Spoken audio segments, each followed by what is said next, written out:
السلام عليكم ورحمة الله وبركاته. الحمد لله وحده والصلاة والسلام على من لا نبي بعده. أما بعد فأعوذ بالله من الشيطان الرجيم. بسم الله الرحمن الرحيم. اهدنا الصراط المستقيم صراط الذين أنعمت عليهم غير المغضوب عليهم ولا الضالين. وقال النبي صلى الله عليه وسلم إنما الأعمال بالنيات أو كما قال صلى الله عليه وسلم. கண்ணியத்துக்குரிய உலமாக்களே, சகோதரர்களே, நண்பர்களே, நான் ஒரு அடியில சப்ஜெக்டுக்கு வாரேன். இன்ஷா அல்லாஹ் 2012 வருடத்துல நவம்பர் மாசம் கடைசி டிசம்பர் மாசம் ஆரம்பத்துல புதுபல சேனா என்று செல்லக்கூடிய சில புத்திஸ்ட் மாங்ஸ் ஹாமுதுருமார்கள் உடைய முன்னிலையில சில ஜமியத்துல் உலமா மூலமாக நடத்தக்கூடிய ஹலால் சான்றிதழ், ஹலால் சர்டிபிகேஷனுக்கு எதிர்ப்பாக ஒரு பெரிய ஒரு பிரஸ் கான்ஃபரன்ஸ் ஒன்று அவங்க செஞ்சாங்க. அந்த பிரஸ் கான்ஃபரன்ஸ்ல அவங்களுக்கு இருந்த இஷ்யூஸ் சுருக்கமாக பார்த்தா, அந்த அரவல் பிரஸ் கான்ஃபரன்ஸ்ல அவங்களுக்கு இருந்த இஷ்யூஸ் 4 அல்லது 5 தான். முதலாவது இஷ்யூ, ஹலால பௌத்தர்களாகிய நாங்க சாப்பிடக்கூடாது. ஏன் சாப்பிடக்கூடாது? இது அல்லாஹ்க்காக வேண்டி கொடுக்கக்கூடிய ஒரு குர்பான். இது அல்லாஹ் தெவியான் வேணுவேன் கெப்பக்கர்னதையா அல்லாஹ்க்காக வேண்டி வைக்கக்கூடிய ஒரு நேர்ச்ச. எனவே இது பௌத்த மக்கள் நாங்க சாப்பிடக்கூடாது. இரண்டாவது, இதுக்காக வேண்டி எடுக்கக்கூடிய ஃபீ, ஒரு பெரிய ஒரு ஃபீ, 4000 ப்ராடக்ட் அவங்க ஹலால் சர்டிஃபை பண்ணிருக்கிறாங்க. ஒரு ப்ராடக்டுக்கு 1,75,000 எடுக்கிறாங்க. எனவே அவங்களுக்கு ஒவ்வொரு வருஷமும் 700 மில்லியன் பணம் வந்து கொண்டே இருக்குது. மூணாவது விஷயம், இந்த எடுக்கக்கூடிய பணத்தால் என்ன செய்யறாங்க? இஸ்லாத்தை ப்ரமோட் பண்றாங்க, மஸ்ஜித்களை கெட்டுறாங்க. அதுக்கு அட்பால் பட்ட விஷயம் என்ன? டெரரிசம்க்கு உதவி செய்யறாங்க. அஞ்சாவது விஷயம் என்ன? ஸ்ரீலங்கால SLS ISO மாதிரி ஸ்டாண்டர்ட்ஸ் இருக்கக்கூடிய நேரத்தில் என்னத்துக்கு இந்த ஜமியத்துல் உலமா முன்னுக்கு வந்து ஒரு சர்டிபிகேட் கொடுக்க வேண்டும்? இதுக்கு எந்த விதமான ஸ்டாண்டர்டும் இல்ல. கண்ணியத்துக்குரிய சகோதரர்களே, நண்பர்களே, எனவே இந்த 4-5 பிரச்சனைகள் தான் இருந்துச்சு. ஆனா இது பிரச்சனையே இல்ல. இந்த 5 பிரச்சனைகளுக்கும் ஜமியத்துல் உலமா ஜனவரி மாசம் பல மஷூராக்கள் 2 மாதங்களாக நாங்க மௌனமாக இருந்தோம். இது தொடர்ச்சியாக போகுமா என்று பாக்குறதுக்கு. அதுக்கு பின்னால் என்ன நடந்துச்சு? இந்த புதுபல சேனால இருக்கக்கூடிய ஹாமுதுருமார்களோட டிரெக்டாக நானும் இன்னும் சில சகோதரர்களும் பேசி மீட் பண்ணின அமைப்புல அவங்களோட நன்றாக விளங்க வேண்டிய விஷயம், TNL நடந்த டெலிவிஷன் ப்ரோக்ராம பத்தி ஃபாசில் மௌலவி அவங்க தெளிவாக சொல்லுவாங்க. நீங்களே பார்த்திருப்பீங்க, அந்த 2.5 மணித்தியாலம் ப்ரோக்ராம்ல எங்களோட உலமாக்கள் அல்லது அடுத்த புச்சி தீவுகளுக்கு கொடுக்கப்பட்ட நேரம் அரவர் தான். அவங்க 2.5 மணித்தியாலம் 2 மணித்தியாலம் அவங்க பேசினாங்க. இதேதான் அவங்களோட நேரடியாக நாங்க பேச போன நேரத்துல எங்களுக்கு எதிர்ப்பாக பல குற்றச்சாட்டுகள் செல்லி நான் ஹலால பத்தி விளங்கப்படுத்த ஆரம்பிச்சது மட்டும்தான். ஒரு 5 நிமிஷமும் பேசுறது கூட இல்ல. நீங்க எல்லாம் கேள்விகளுக்கு பதில் சொல்லுவீங்கன்னு எங்களுக்கு தெரியும். ஆனாலும் எங்களுக்கு ஹலால் தேவையில்லை. இதுதான் அவங்களோட நேரடியாக பேசக்கூடிய நேரத்தில் எங்களுக்கு கிடைச்ச ஜவாப். எனவே அதுக்கு பின்னால தொடர்படியாக அவங்களோட பேசுறதுல ஒரு நலவை நாங்க காண மாட்டோம். ஏன் பேசுறதுக்கு சந்தர்ப்பமே கொடுக்க மாட்டாங்க. எனவே எங்களுக்கு மத்தியில் அவங்களோட நாங்க பேசுற பேச்சுவார்த்தைகள் நடத்துறதாக இருந்தா ஒரு மொடரேட்டர், ஒரு நடுவர் மாதிரி யார் சார் இருந்து, சரி நீங்க ஒரு 5 நிமிஷம் பேசுங்க, நீங்க ஒரு 5 நிமிஷம் பேசுங்க என்ற நிலைப்பாடு இல்லாட்டி அவங்களோட நேரடியாக பேசுறதுல எந்த நலவும் இல்ல, எந்த கயிறும் இல்ல. எனவே ஜமியத்துல் உலமால மேல்மட்டம் எக்ஸ்காம் மெம்பர்ஸ் எல்லாம் நாங்க மஷூரா பண்ணி என்ன செஞ்சோம்? மேல் மட்டத்துல கவர்மெண்டோட பேசணுமே. இவங்களோட பேசி எங்களுக்கு ஒரு விஷயம் ஒன்று முடிவு காண முடியாது. என் டிபேட்டுக்கு போகும் மேலா நாங்க இருக்கக்கூடிய நாட்டில் அதுல எந்த கயிறும் இல்ல. எனவே மேல் மட்டங்கள்ல பேசினதுல நாங்க டிஃபென்ஸ் மினிஸ்ட்ரியோட பேசிக்கிறோம், பசில் ராஜபக்ஷ மினிஸ்டரோட பேசுறோம், பிரசிடென்டோட நாங்க பேசினோம். எந்த அளவுக்கு சொன்னோம் என்றா, சரி இவங்க செல்லக்கூடிய அக்யூசேஷன்ஸ், இந்த தவறுகள் எங்களுக்கு இருந்தால் நீங்க தேடி போடுங்க. ஏன் இவ்வளவு பெரிய டெரரிசம், முழு உலகத்துல பயங்கரமான டெரரிசம் ஆகிய LTT இல்லாமக்க இந்த நாட்டில் இருக்கக்கூடிய டிஃபென்ஸ் மினிஸ்ட்ரிக்கு ஏழும் என்றா, எங்களே போல இந்த முஸ்லிம்களுக்கு மத்தியில் டெரரிசம் இருக்கிறதாக இருந்தா உங்களுக்கு இல்லாமக்கிறது ஒரு பெரிய ஒரு விஷயம் அல்ல. எனவே நீங்க வாங்க, NIB-ஆல வாங்க, நேஷனல் இன்வெஸ்டிகேஷன் பியூரோவால வாங்க, வேண்டியதை நீங்க தேடி போடுங்க. ஆனா நாங்க குற்றவாளிகள் என்ற ஏற்றுக்கொள்ள தயார். எனவே மேல் மட்டத்துல அந்த ஹை அத்தாரிட்டிஸோட பேசின அமைப்புல பல நிகழ்வுகள், பல மீட்டிங்ஸ் நடந்துச்சு.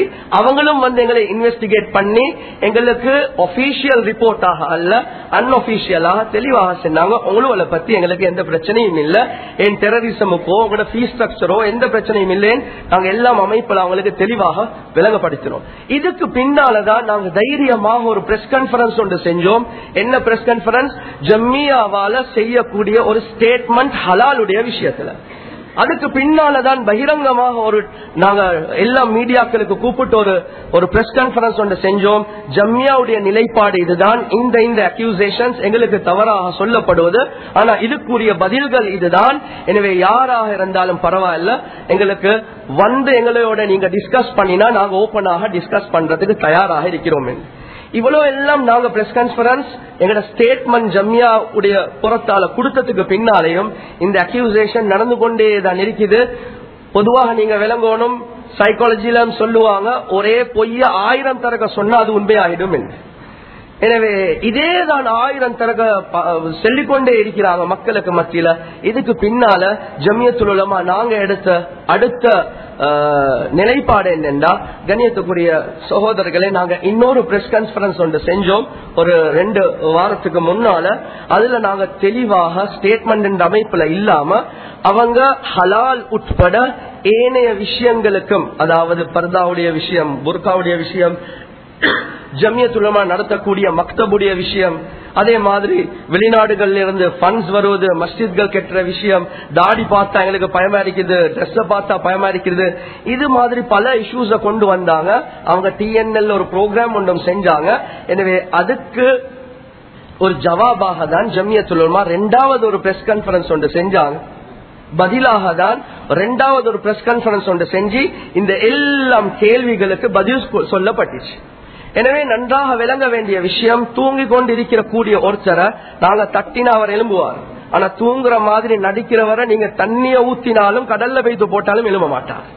எனவே பொதுபல சேனாவுடைய விஷயத்துல நாங்க விளங்கினது, அவங்களுக்கு ஹக்க விளங்க வேண்டும் என்ற தேவை அல்ல. இந்த பொய்ய செல்லி செல்லி செல்லி கிராஸ் லெவல் இருக்கக்கூடிய மக்களுடைய உள்ளத்துல இஸ்லாத்தை பத்தி, முஸ்லிம்களை பத்தி, ஹலால பத்தி ஒரு வெறுப்பை உண்டாக்குறது தான் ஜம்மியத்துல் உலமாவுக்கும் பொதுமக்களுக்கும் மத்தியில உள்ள தொடர்பை கட் பண்றது தான். அவங்க எந்த விஷயத்தை பேசினாலும் நன்றாக விளங்கிக் கொள்ளுங்க, அவங்களோட நோக்கம் எங்களுடைய சமூகத்துடைய வெற்றி, முஸ்லிம்கள் இந்த ஜம்மியத்துல் உலமாவோட சேர்ந்திருப்பதின் காரணமாக தான். எனவே ஜம்மியாவுடைய இமேஜ, ஜம்மியாவுடைய நல்லெண்ணத்தை மக்களுடைய உள்ளத்திலிருந்து எடுத்து போடணும் என்பதுதான் அவங்களுடைய நோக்கம். எனவே ஹலால் எடுத்தாலும் கடைசிக்கு வந்து முடிகிறது ஜம்மியத்துல் உலமால தான். புர்கா எடுத்தாலும் நெட் எஃப்எம்ல என்ன பேசுவாங்க, ஜம்மியா வரல ரேடியோக்கு, ஜம்மியா வரல ரேடியோக்கு, ஜம்மியாவை தான் கிரிட்டிசைஸ் பண்றாங்க. ஃபாரின்ல இருந்து ஃபண்ட் வந்தாலும் இதுக்கும் ஜம்மியாவுடைய தொடர்பு இருக்குது. மக்தப் என்று வந்தாலும் ஜம்மியா தான் இதை செய்யறாங்க. செலின்கோ என்று வந்தாலும் ஜம்மியா தான். எனவே பொதுமக்களுக்கு நான் சொல்ல விரும்புறேன், அவங்களோட ஒரே ஒரு நோக்கம், உலமாக்களுக்கும் பொதுமக்களுக்கும் உள்ள லிங்க உடைச்சு விட்டா அதுக்கு புறம் இந்த உம்மத்தை அழிக்கிறது ஒரு கஷ்டம் இல்லை. எனவே அந்த அடிப்படையில தான் ஜம்மியாவை டார்கெட் பண்ணி அவங்க இவ்வளவு அட்டாக் பண்றாங்க. எந்த இஷ்யூ எடுத்தாலும் ஜம்மியாவோட லிங்க் பண்றாங்க. எனவே ஹலால் என்று வரக்கூடிய நேரத்துல இந்த கேள்விகளுக்கு நாங்க கொடுத்த ஜவாபை பத்தி நான் இங்க சொல்ல வரல. அல்லாஹ்க்காக வேண்டிதான் நாங்க அர்ப்பணிக்கிறோம். இந்த எல்லாம் கெப்பவீமா என்று சொல்றது ஒரு பொய்யான குற்றச்சாட்டு. அது முஸ்லிம்களாகிய அவங்களுக்கும் தெரியும். எந்த பிஸ்கட் கம்பெனிக்கும் போயிட்டு நாங்க சொல்லல நீங்க அல்லாஹ்க்காக வேண்டி பிசினஸ்களை உங்களோட பிஸ்கட்டை செய்யுங்க என்று. 2வது விஷயம், இந்த விஷயத்துல நாங்க 2 அமைப்புல ஹாமுதுருமார்களோட சந்திச்சோம். முதலாவது சந்திப்பு பொதுபல சேனாவோட, 2வது சந்திப்பு எங்கட நாட்டில் இருக்கக்கூடிய ஆக முக்கியமான ஹாமுதுருமார்கள், பெல்லங்வில தேரோ, சோபித்தஹிமி, பாலித்தஹிமி, இவங்க கிட்டத்தட்ட ஒரு 20 ஹாமுதுருமார்களுக்கு மத்தியில நாங்க ஒரு 4 உலமாக்களும் புத்திஜீவிகளும் பேசினோம். அவங்க எல்லாத்திடம் குரல் ஒரே குரலாக தான் இருந்துச்சு. அவங்க சொன்னாங்க, நாங்க பொதுபல சேனா அல்ல, ஆனா அவங்களோட கருத்துலதான். எனவே முழு நாட்டிலும் இருக்கக்கூடிய அதிகமான ஹாமுதுருமார்கள் அவங்களோட பன்சலையில செய்யக்கூடிய பனையும் இப்ப இது சம்பந்தப்பட்டதான் இருக்குது. எனவே இந்த எல்லாத்துக்கும் ஜவாப் இல்லாம இல்ல, ஜவாப்கள் நாங்க தெளிவாக கொடுத்தும் இருக்கு. ஃபீஸ் ஸ்ட்ரக்சருடைய விஷயத்துல எந்த அளவுக்கு தெளிவாக என்றா, நான் சொன்னேன் மேல்மட்டத்தோட நாங்க பேசினோம் என்று. எங்களோட முழு ஃபீஸ் ஸ்ட்ரக்சர் முழு ஃபீஸ் ஸ்ட்ரக்சர், அதாவது ஒரு ஹலால் சர்டிபிகேட் இஷ்யூ பண்றதாக இருந்தா எவ்வளவு நாங்க ஃபீ எடுக்கிறோம் என்றதை தெளிவாக டிஃபென்ஸ் மினிஸ்ட்ரிக்கும் கொடுத்தோம், பெசில் ராஜபக்சருக்கும் கொடுத்தோம். நேற்று எங்கட ஒரு சந்திப்பு கொண்டு இருந்துச்சு மினிஸ்டர் பெசில் ராஜபக்சரோட. அவர் தெளிவாக சொன்னார், நானும் உங்களோட ஃபீஸ் ஸ்ட்ரக்சரை ரிசர்ச் பண்ணினேன். 35 கம்பெனிஸ் முதலாவதாக பொதுபல சேனா எங்களுக்கும் அறிவித்தல் கொடுக்காம நாங்க செர்டிஃபை பண்ணின 200 கம்பெனிக்கு மேல எல்லா கம்பெனிஸ்க்கும் லெட்டர் அனுப்பினாங்க ஒரு மீட்டிங்க்கு வாங்க என்பதா. ஆனா அந்த 200 கம்பெனிஸ்ல வெறும் 15 கம்பெனிஸ் தான் அந்த மீட்டிங்க்கு போனாங்க. அவங்க போர்ஸ் பண்ணினாங்க 15 கம்பெனிக்கும் உங்களோட சர்டிபிகேட்டை இல்லாமக்கி கொள்ளுங்க. அதுல 2 கம்பெனிஸ் தான் எழும்பி செல்லிட்டாங்க, நாங்க வித்ட்ரா பண்ணிட்டோம், அடுத்து எந்த கம்பெனியும் வித்ட்ரா பண்ணுவோம் என்ற ஒரு உறுதியான வார்த்தை பொதுபல சேனாக்கு கொடுக்கல. எங்களுக்கு கவலை என்னன்னா, எங்களுக்கு மத்தியில முஸ்லிம்களுக்கு மத்தியில் ஒரு SMS சர்க்குலர் ஆகுது. மெலிபன நீங்க இப்ப நான் மஜ்லிஸ்ல இருக்க போல எனக்கு வந்து SMS இப்பயும் மெலிபன நீங்க பாய்காட் பண்ணுங்க, நீங்க வெண்டோல பாய்காட் பண்ணுங்க, நீங்க மன்ஷிய பாய்காட் பண்ணுங்க, இந்த SMS நீங்க சர்க்குலர் பண்றது சதகா என்று எழுதிருக்கிறான். கண்ணியத்துக்குரிய சகோதரர்களே, நண்பர்களே, நாங்க சில நேரத்துக்கு முஸ்லிம்கள் யோசிப்போம், இவ்வளவு பிரச்சனை வந்திருக்குது, இந்த ஹலால் தான் பிரச்சனை, ஹலால நிப்பட்டினா எல்லாம் பிரச்சனைகள் முடிஞ்சு என்று 200 சொச்சம் கம்பெனிஸ் நாங்க சர்டிஃபை பண்ணினோம். இவ்வளவு பொதுபல இந்த பௌத்த நாட்டில் இவ்வளவு போர்ஸ் பண்ணியும் எங்களுக்கு வந்திருக்கிறது ஒரே ஒரு லெட்டர் தான், சித்தாலேப்பிலிருந்து நாங்க வித்ட்ரா பண்ண விரும்புறோம் என்பதா. ஆனா இந்த கம்பெனியும் இன்னும் நாங்க வித்ட்ரா பண்ணணும் என்று செல்ல, அவங்களுக்கு ஹலால் தேவை. அதுக்கு பின்னால நாங்க மினிஸ்டர் பெசில் ராஜபக்சேக்கு சொன்னோம், பாருங்க பொதுபல சேனா எங்கட 200 சொச்சம் கம்பெனிஸ்க்கு லெட்டர் அனுப்பியிருக்கிறாங்க. எனவே பெசில் ராஜபக்ச மினிஸ்டர் சொன்னாங்க, எனக்கு 35 ஆக பெஸ்ட் கம்பெனிஸ் லிஸ்ட் தாங்க, நாங்க அழைச்சி அவங்களுக்கு பேசுறோம். எனவே ஒபிஷியலாக மினிஸ்ட்ரியில இருந்து ஒரு லெட்டர் போக அந்த 35 கம்பெனிஸும் போனாங்க. அந்த 35 கம்பெனிஸும் ஒரே குரல் தான் கொடுத்தாங்க, இந்த ஹலால் நாங்க நிப்பட்ட விருப்பம் இல்ல, எங்கட எக்ஸ்போர்ட்டுக்கு பெரிய நஷ்டம் வரும். இவங்க எடுக்கிற தெளிவாக பாவிச்ச வார்த்தை, இவங்க எடுக்கிற ஃபீ இருக்குதே, it is peanuts for us, இது எங்களுக்கு கணக்கே இல்ல. நேற்று மினிஸ்டர் பெசில் ராஜபக்சனும் தெளிவாக சொன்னாங்க, அந்த எல்லா கம்பெனிஸ்க்கும் ஹலால் தேவை. අපිට තේරෙනවා මෙතන ප්‍රශ්නයක් තියෙන බව. හැබැයි ඕගලන්ගේ පැත්තෙන් කිසිම ප්‍රශ්නයක් නැහැ. ප්‍රශ්නයක් තියෙන බව තේරෙනවා. හැබැයි මේක කොහොමද නැති කරන්නේ කියන එක තමයි අපිට පොඩි ප්‍රශ්නයක් වෙලා තියෙන්නේ. අපි මේ ගැන සාකච්ඡා කරමින් ඉන්නවා. எங்களுக்கு விளங்குது ஒரு பிரச்சனை இருக்கிறதாக. உங்களோட புறத்தால பிரச்சனை இல்ல, உங்களோட ஃபீஸ் ஸ்ட்ரக்சரை பார்த்தோம், கம்பெனி சொல்லுது நீங்க பெருசா ஒண்ணுமே எடுக்கல. ஆனா கவலை என்ன தெரியுமா, முஸ்லிம் கம்யூனிட்டி செல்லுது ஜம்மியத்துல் உலமா இவ்வளவு சல்லி எடுக்கிற சுற்றிதான் எல்லாம் பிரச்சனை. கண்ணியத்துக்குரிய சகோதரர்களே, நண்பர்கள், அவங்களுக்கும் தெரியும் பிரச்சனை, நல்லாக விளங்கிக் கொள்வோம். 90% நாங்க பௌத்த நாட்டுல வாழ்றோம். கவர்மெண்ட் யோசிக்கிறதா இருந்தா இந்த 10% முஸ்லிம்களுக்காக வேண்டி அவங்க பகிரங்கமாக எங்கேயும் சொல்ல போக மாட்டாங்க. ஆமுதுருமார்களே நீங்க உட்கார்ந்து கொள்ளுங்க, நாங்க இந்த ஹலாலுக்கு தான் இடம் கொடுப்போம் என்று எங்கேயும் சொல்ல மாட்டாங்க. நீங்களும் அதை எதிர்பார்க்கவும் வேணாம், ஒரு நாளும் சொல்ல மாட்டாங்க. இந்த 90% எங்கட புத்திஸ்ட்களை எப்படி சமாளிக்கிறது, இந்த ஹலாலையும் எப்படி பாதுகாக்கிறது என்றதுதான் அவங்க யோசிப்பாங்களே தவிர ஒரு அடியிலேயா 10% முஸ்லிம்களோட ஹலாலுக்கு தான் நாங்க இடம் கொடுப்போம் என்றதை நாங்க எதிர்பார்க்கிறதும் தவறு, நாங்க எதிர்பார்க்கவும் முடியாது. கண்ணியத்துக்குரிய சகோதரர்களே, நண்பர்களே, அதே மாதிரி டெரரிசம்க்கு நாங்க உதவி செய்யற விஷயம் அதுவும் தெளிவாக NIBக்கு வந்து சொன்னோம், நீங்க ரிசர்ச் பண்ணுங்க. அவங்களும் சொல்லிட்டாங்க எந்த அமைப்புல டெரரிசம்க்கு ஒன்றுமே இல்லை. எனவே எங்களுக்கு வரக்கூடிய வருமானம் எவ்வளவு, மாசத்துக்கு ஆரம்பத்தில இருந்து சொல்றது போல ஹலாலால வரக்கூடிய வருமானம் 1.5 மில்லியன், 15 லட்சம் தான் இந்த ஹலால் ஃபீயால வாரது. இந்த ஹலாலுக்காக வேண்டி போகக்கூடிய செலவு இருக்குது 1.3 மில்லியன், 13 லட்சம் இந்த ஹலால் டிபார்ட்மெண்ட் நடத்துறதுக்கு இருக்கக்கூடிய செலவுகள் தான். சில மக்கள் நினைக்கிறாங்க ஜம்மியா இவ்வளவு பணம் எடுக்கிற சுற்றிதான் பிரச்சனை. கண்ணியத்துக்குரிய சகோதரர்களே, நண்பர்களே, நான் சொல்றது ஹஜ்ரத் அவங்க விரும்புவாங்களோ தெரியா, ஹலால் டிவிஷனுடைய வருமானம் தான் 15 lakhs பணம் வருவது, 13 lakhs எக்ஸ்பெண்டிச்சர் செலவுகள் இருக்குது ஹலாலுக்கு மட்டும். ஆனா எங்களுடைய ஜெனரல் டிவிஷன் எடுத்து பார்த்தா கண்ணியத்துக்குரிய சகோதரர்களே, நண்பர்களே, மாசத்துக்கு 60,000 டொனேஷன் ஒபிஷியலாக வருவது, அவ்வளவுதான். அடுத்தது 1 லட்சம் ரூபாய் நாங்க ஹலாலால ஒரு ஃபண்டிங் ஒன்று கொடுக்கிறோம், சம்பளம் கட்டுறதுக்கு பணம் இல்லாத நிலைமையில. சிலவங்க வந்து சொல்லுவாங்க, ஓகே நீங்க எனக்கு நான் உங்களோட ஒரு 2-3 ஸ்டாஃப ஸ்பான்சர் பண்றோம் என்று முன் வந்து சிலவங்க ஸ்பான்சர் பண்ணி அந்த சலடியை கெட்டுறாங்களே தவிர ஜம்மியாவுடைய ஹகீகத்தான நிலைமை இதுதான். எல்லாமே லேசாக சொல்லுவாங்க, என்ன உங்களுக்கு டிஎன்எல்ல போயிட்டு ப்ரோக்ராம் ஒண்ணு செய்யலாதா, ரேடியோல போயிட்டு ப்ரோக்ராம் ஒண்ணு செய்யலாதா, ஏன் பேப்பர்ல உங்களுக்கு ஆர்டிகல் போடலாதா? கண்ணியத்துக்குரிய சகோதரர்களே, நண்பர்களே, ஹிஸ்டரியில இருந்து எடுத்து பார்த்தாலும் முஸ்லிம்கள் எல்லாம் அமைப்புல பலகீனம் தான். ஆனா அல்லாஹ் வெற்றிக்கு மேல வெற்றியை தருவார். பத்ர்ல முஸ்லிம்கள் பலகீனம், அல்லாஹ் வெற்றியை தந்துட்டான். அதே மாதிரி இப்பயும் நாங்க பலகீனம். மீடியா என்று வந்தா நாங்க பலகீனமாக இருக்கிறோம். மிலிட்டரி என்று வந்தாலும் நாங்க பலகீனம் தான்.